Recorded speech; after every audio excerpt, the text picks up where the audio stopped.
business with a servant's heart. Welcome to the podcast. Inspiration, motivation takes. Listen to the pod. Welcome to Doing Business with a Servant's Heart. I'm your host, Steve Ramona.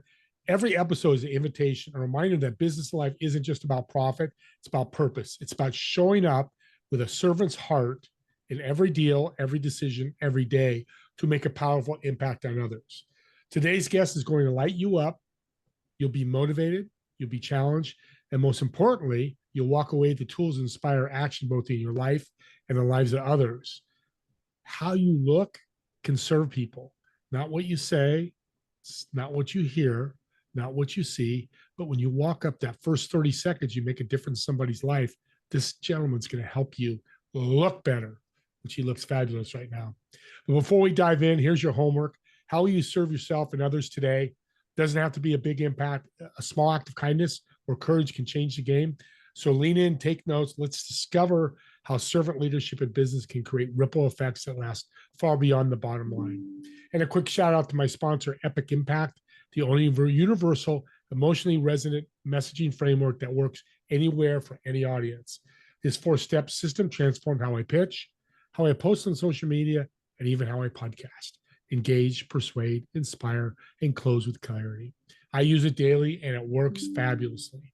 Grab your free trial at epicimpact.ai with the promo code Steve to start inspiring action today. Excited, we're to hit top 6 in small business marketing, this podcast. Thank you, guests, including my guest today and audience, because of your impact. We're making a difference. Let's keep continuing to do that. With that being said, let's bring Gregory on. Gregory, welcome to Doing Business with a Servant's Heart. Hey, how's it going? Thanks for having me. Why the hell is style so important? So many ways. A lot of it is dealing with like the psychology of behavior and emotions that we hold within ourselves, but also how they can also reflect to other people. Yeah, To inspire it's them as well. subliminal too. That's why I said we can say something and make an impact. We can hear something, make an impact. We can see something, make an impact.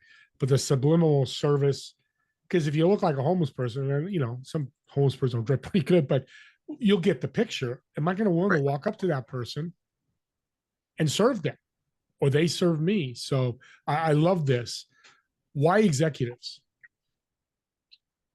I've started to get in the space of executive style because companies are losing the feel of being genuine and authentic with their leadership. And so if they're not projecting that same thing to their team, the team is not going to function well. So it helps empower and change the morale of the business as a whole. Culture. Yeah, changing culture. I didn't think about executives and how they look. And you're not saying a $10,000 5-piece suit, 4-piece suit. That's not what you're saying. Your own style, right? Right. It's the thing that I like to focus on with my clients is how can we boost confidence, vitality, then also helping them lead with the dynamic that they want to lead in, with influence. But most importantly, how can they represent themselves authentically with a cultural representation included? Vitality. I love that. It's a great word. You rarely relate it to clothing and how you look. I love that. Well, you got a phrase, leading with presence. What are we talking about here? Well, you show up. It's your aura. It's your vibrancy. We all have a vibrancy when we go in. If I go into the space of biblical status, we know each other by the spirit. So if you feel good and you light up a room, you got a bright smile, you're looking sharp, you can have impact on other people to inspire them just by showing up. And yeah, taking action, showing up is one step, but how you look and how you feel after you show up, we miss that part. Because everybody says, hey, show up, show up, show up. But how are you showing up? Yeah. But how are you showing up is the key. Because most time, like people rarely understand the pie when it comes to the corporate space and organizations and business. So the pie is performance, image, and exposure. Yeah. Yeah. So 70% of that pie is visual. 30% of that comes from the way that you dress. Wow. That's a big number. Holy moly. It's your living expense. So you don't know how much money you're losing by the way that you're dressed. Yeah. Yeah. No, and that's a great value add that you bring to it. Tell us your background, because you told me when I first met you, it's amazing, because that's what got you here was how what happened in your background. Oh yeah. That's really put me in a space of where I'm currently. So few years ago, prior to this, I would like to let people know this as well. Like I was very successful in the psychology space. So my background is in psychology, behavioral science, and ethics. Um, Mental health, behavioral health, maybe 13 years in that space. Simultaneously, I was still in the fashion industry.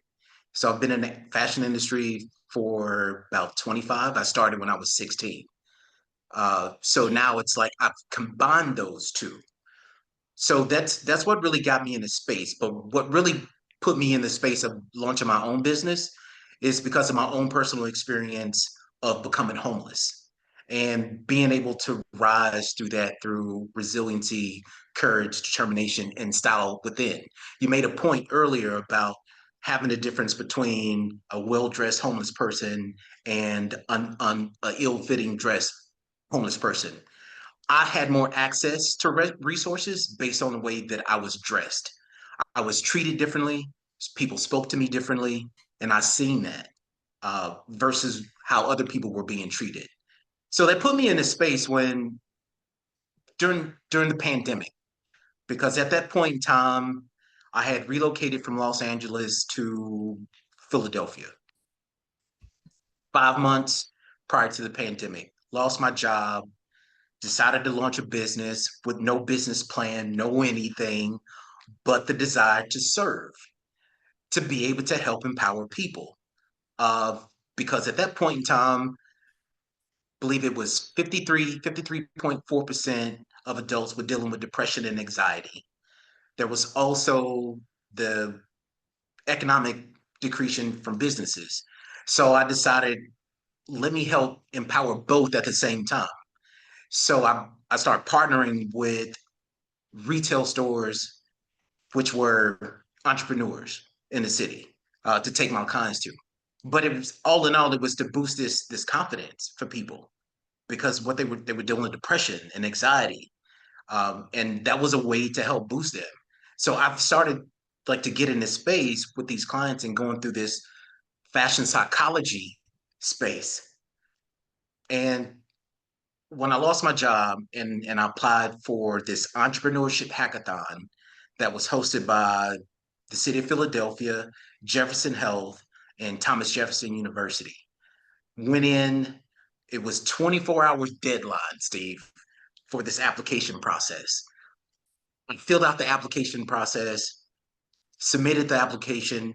It was the wrong application. I had to call the next day to see if they would allow me to resubmit application. With the grace they gave me, another opportunity. So I submitted the new application. 24 hours later, I found out I was a finalist. Then I had to present a PowerPoint presentation to three judges. Now, keep in mind, Steve, I had no market analysis. I had nothing, my man. No business plan, anything. So so I pulled an all nighter, like in college. Pulled an all nighter, did my research, came up with this plan, put my PowerPoint together, provided the next day. Out of 17 candidates, I was a runner up. They gave me a couple of grand to start my business, and I launched it. So, with that being said, when I launched it, I had one client. He was a doctor out of Baltimore. That was a referral through a mutual friend that I met during networking, online networking. He came with a $15,000 budget. He did a complete wardrobe change. Like, because he was dealing with social anxieties himself, where he would hide himself. He would blend in. He would wear the blues and the grays and the blacks because he didn't want to show his personality. But now his mind had shifted into I want to be more authentic and bold. So that's what we created. And that gave me, you know, confirmation of my purpose of like all of this is not just for fashion and just styling. Like it's literally help saving people in their situation, their lives. I've helped people in relationships. So this is me following my passion plus my purpose. Yeah. Saving lives. That's what came to my head as you're talking. I mean, there's so much to unpack there. I didn't even think about this. Being a well-dressed homeless person or well-groomed, let's just say that you can't afford clothes, then why can't somebody that's poor right now, not homeless, but poor, in debt, up your game in style is what you're saying, and things will come to you. A lot of things will this is where I sit in this space. I've been here for the past 2 years now of sitting in this space of flow and allowing. It's a space where I'm not chasing anything. I become who I am authentically and people resonate with it and they see it. So instead of me chasing, I've become literally the law of attraction. Self-confidence. You build your self-confidence, you can do anything. Look at you. I Yeah, mean, because homeless to where you are. yeah, people will inquire just based on the way that you're dressed. I mean, if even if we think about times where we go to networking events and it's that one person that walked through the door and we're like, man, who is that person? You need to meet that person. And you haven't said a word. That's why I tell a lot of my VP of sales guys, I'm like, how can your guy sell me something without saying a word? That's a powerful tool. And there's a number of people that do that. Well, that leads to Gregory, the big question. You've shown us that your style is important. It can make you money. It can help you grow. So what are the mistakes that professionals make with their image that you can fix pretty quickly? Ill-fitting clothes. Hmm. So being able, most of the time, they wear the improper sizes because they're not familiar with their body type. So there's 6 different body types for women, and there's 5 different body types for men. So you have to know what cuts to buy, knowing like your measurement works as well. So just even that, like it doesn't cost a lot of money to have a tailor on the speed dial. Getting pants hemmed, pants tapered, dresses altered, like all of this cinched in a waist, like all these different things. That's really the base. It doesn't cost a lot of money. Like I tell people, you can go to Walmart and buy a suit, take it to a tailor, spend $20 on alterations. We say minimum, the basics, sleeves on the jacket, maybe in a little bit in the waistcoat, hem, and maybe a taper. You wear that somewhere, people think you paid $1,500, $2,000 for a suit. No kidding. It's all about the fit. And the thing that I try to help people understand is this: it's packaging. Think about when you go to the grocery store and you're walking down this aisle and you traditionally always buy this one product. But now there's a new product next to it and the packaging looks great. It's the same product. It catches your attention. So you look at it, you read it, and then you pick it up. Then you start to read more about it. That's the same way we are. When it's priced too, if you get the two products, even that new product's a little bit more expensive by 10%, people will go to the stuff that catches their eye and brings, because value is presence. Exactly. Wow. Wow. So what are the key elements? I know you mentioned the 5 for men, 6 for women. What are the key elements are good besides the tapering that could help for a polished professional look? Uh, besides alterations, there's also like the color analysis, understanding what colors work best for you, how you feel in those colors, what these colors remind you of. So identifying colors is the other one. So I like what you just said there. If I like dark blue and the current analysis says, well, it's not the best for you, but if I like it, you're going to go with that because you're the first and foremost decision maker on the color, right? Well, I don't want to say just because you like it, you should go with it. Okay. All right. Because Teach if we me. yeah, because if it's like this, think about this. Like a lot of people like chocolate cake. They love chocolate cake. Well, you can't eat chocolate cake every day Yeah. because the outcome of what happens. Yep. So if you continue to wear this color that you think you like and love, but it doesn't work for you, it's going to hurt you in the long run. So being aware of like what kind of blues to wear, or how do you complement that favorite color blue that you like? What's in the pocket, the shirt underneath. So it's a combination of things. It's It's a just, combination of it all. but you bring in my or this person's female or male, their likes into it, but going, hey, let's work around your like because you feel comfortable in it. Yes. But oh, I Yes. love that customization. It Yeah. sounds like. Yes, it is. It is. And it's meeting people where they're at. Because even in psychology, like you don't go into a space where a person is and try to immediately get them to focus on like the new outcomes and these new approaches. Like you really have to understand people where they're at, resonate with that. It's almost providing like positive reinforcement. It's like I'll meet you here, but you're going to have to do this right here just to compliment. And then the compliment comes into compromise. So now they understand how to compromise even with things in life. Yeah. So that leads to the question.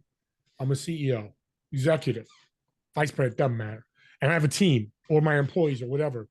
When I walk in that door of the office or wherever it may be, dressing to the 90s is the old phrase. I'm an old guy, 90s. I don't know if they still use that, but dressing to have that visual presence. Does that change the culture of the team? Absolutely.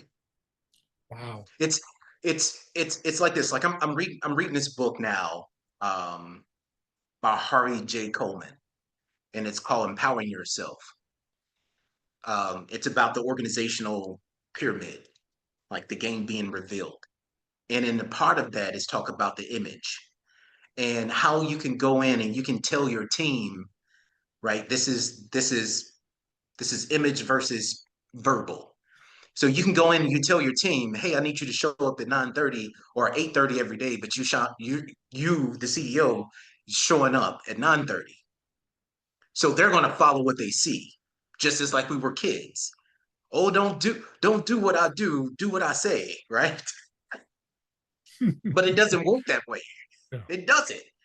So how you present yourself is going to be a reflection of your team and how they orchestrate themselves. And then that's going to go with how your business is going to be represented.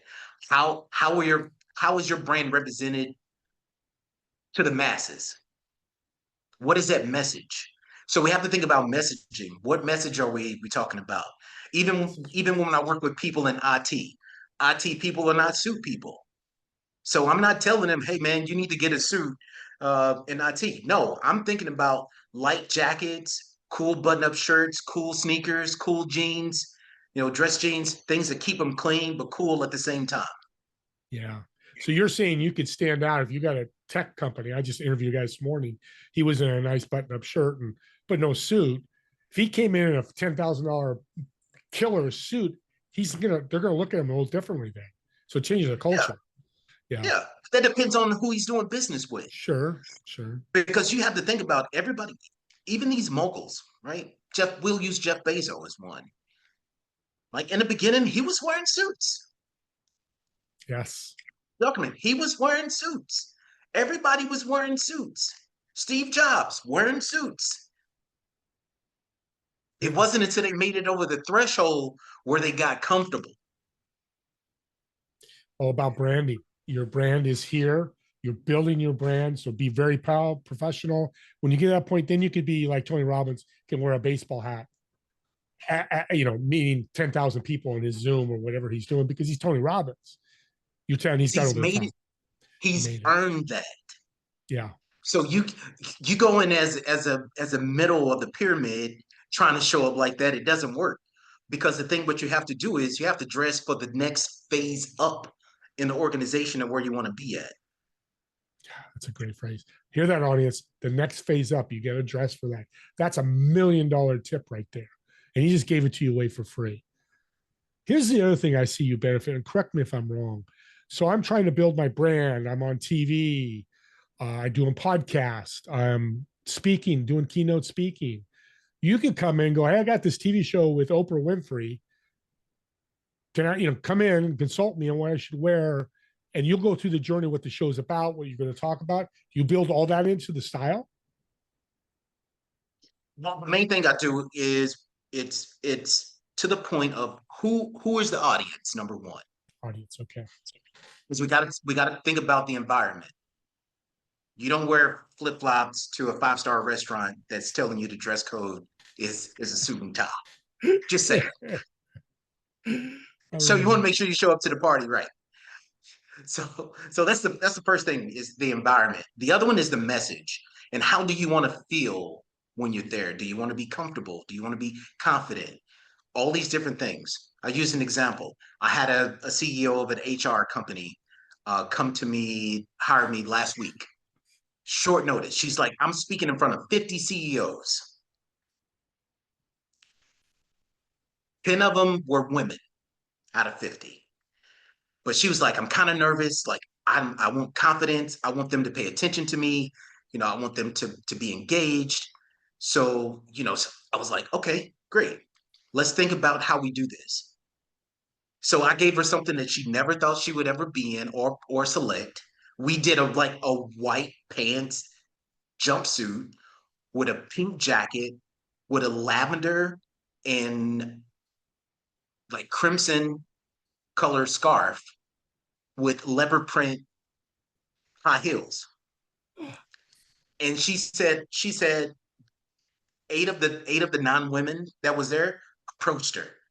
She then went to say that the CEOs, like her presentation, basically turned into a Q&A because they wanted to share stories. They wanted her feedback. So they trusted her. What a story. I'm just imaging that, putting that image in my head. It's something pretty different, not odd, but different. But it was wow. Well, she loved it. Yeah. Can you imagine? Because her ROI is going to be huge. And she was like, it was everything that I wanted to feel. Like I exuded it. So taking into mind of like the details that you use, it could be from a belt, it could be from the lapel pin, it could be a scarf. Details matter because that gives you personality. Yeah, I love it. So I take all of this into consideration when I'm working with clients.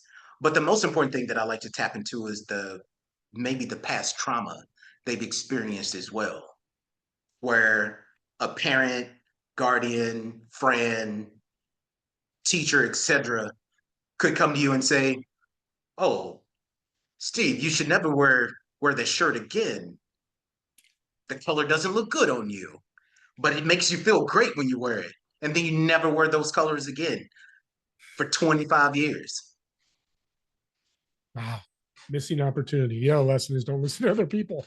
Listen to the experts. Listen to you. I'm the experts. Yeah, exactly. Like I tell people all the time, I'm not going to put an engine in my car. I have no idea how to do it. I get a mechanic to do it. If I want an image, I bring out Gregory. This is so great. We're coming to the end here. I'm going to bring you back for part 2 in a few months down the road here because we have more to talk about. What's the future for Gregory look like? Right now, the future is the present as I speak it.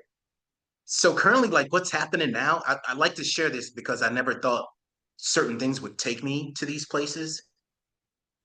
So currently, I'm doing a lot of speaking engagements. Speaking engagements are coming uh, based around style and fashion psychology, being an influence, a CEO of influence. So those are really booming. I have a best-selling book in 3 different categories. So as a published author, those opportunities are coming with the sales. I'm also now styling for certain magazines with celebrities. I'm like, it's very interesting where these things are taking me, and then also providing workshops for communities in need when it comes from this workforce development space, career development space. This is where I do my give back as well. So I want to make sure that I'm empowering, individuals in their careers, but also in their life. So being able to serve those people and their needs, that's the future. That's the continuation of what I want to be, right? Is that Tony Heart, Robinson, the Tony Robinson of fashion. yeah. Your heart is beating right now. Your heart work is amazing. So awesome. Let's end with a really fun, quick question here. So I've got a table at a restaurant for you, table of four. You're going to sit in one of the chairs, obviously. In the three empty chairs, who would you invite to talk, get to know, learn from, whether dead or alive, and what food would you order? All right. So we'll start with the food first. I'm a cultural explorer. We're going to grub on some Indian cuisine. That's what we're doing. Okay. I like it. Because sometimes I just like to eat with my hand, take the garlic naan, man, and grab it. Like real authenticness, man. Like this is a communion, man. I love it. So yeah, it would be between Indian, like Ethiopian food. Those two. Maybe we do both. Bring it on. Um, Your table. so let me see the three people that I would like to have a conversation with. I'm a music person. Um, so I would like to have a conversation with Nazir Jones. He's a hip hop artist. That's from the music space. When it comes to fashion, I would probably sit down with Pharrell Williams to talk with him. And the third person, who would the third person be? Hmm, would probably, gosh, this is so tough. Third person, dead or alive? This is a good question. I would probably bring in Oprah. Good table. Very good table. Definitely have Hey, music to listen to. we got music to listen to, we got fashion, but we also got business approach, right? So how can I combine all of these? And then all of them also they do work outside of their industry, which is in Philanthropic. so Yeah. just having conversation with them and how they maneuver and how they network and make just the whole thing. Yeah. Very cool. Well, thank you for being an incredible guest. I'm I blown appreciate it. away. My notes. How can people reach out to you? I know people are like, hey, I need to talk to you about style. How can they find you? Yeah, you can find me on my website. That's www.thegregoryjerome, TheGregoryJerome.com. Also, Gregory Jerome on all social medias, even including LinkedIn. Those are the two places to find me. Gregory, thank you. Reach out to him. Style is important. If you can look in the mirror and go, I need help, I got the guy for you. We're right here. So reach out to him. God bless, man. Thank you. Man, I appreciate you. I really do. Back at you. Thank you for this Really do. opportunity, man. You bet. And subscribe to the YouTube channel. Quick lesson why. Yeah, I like subscribers. I'm a host, but that's not the most important thing. Here's what it is. You're listening to this and you go, God, my friend needs the help with his style. And you don't have to go tell him, hey, you need help with your style because he probably wouldn't listen. But you go, I just listened to this guy, Gregory. Here's a link to his podcast. Man, this guy gets style. Just listen to it. Let me know what you think. And maybe they reach out to Gregory. Guess what? Like what happened to that lady that talked to the 50 CEOs. Maybe that happens to your friend or your family member. What did you do? You made an impact. You served somebody. That's what I think podcasts are. They're a tool to serve other people, to empower them, and to impact them. With that being said, me and Gregory want to thank everybody for watching and listening to this podcast. We thank all of you and see you in the next episode of Doing Business with a Servant's Heart. Have a great day, everyone.